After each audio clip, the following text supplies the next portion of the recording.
in terms of key headlines, when we start talking about priorities, just the context, what we've seen, employee engagement remains a challenge for most organizations.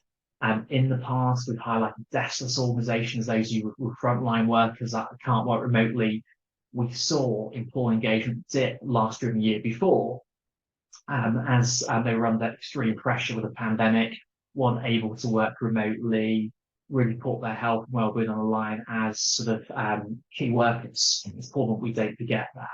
And what we found this year, when we asked the 450 participants in the research this year, how has employee engagement changed?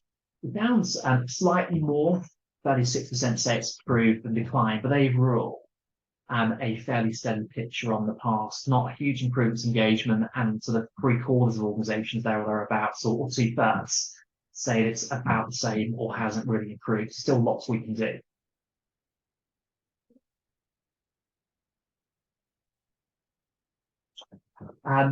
Linked to that, when we come on to some of the key challenges this year, which now presents in a few minutes, it's worth us thinking about the context we operate in.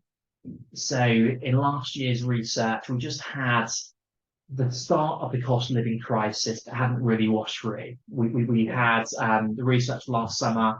We had the awful events in Ukraine, that war on our European doorstep, that hadn't really washed through to the high sustained inflation we have now. Whereas this year's reports, we had that.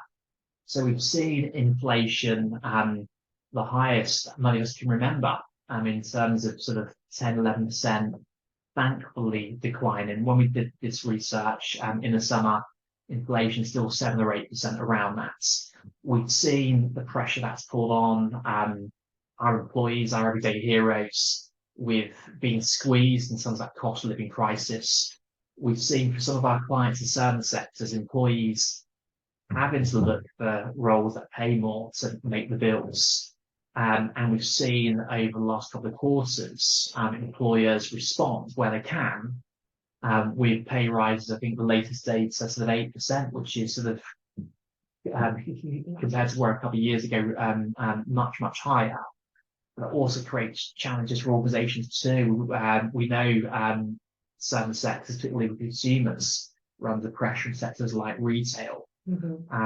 We know if you're a house builder in certain sectors of that part of the economy, sort of manufacturing as well. Taking on the cost. Yes, some of our clients in foods manufacturing seen a big impact there too. So we know employers are not insulated from those inflationary pressures.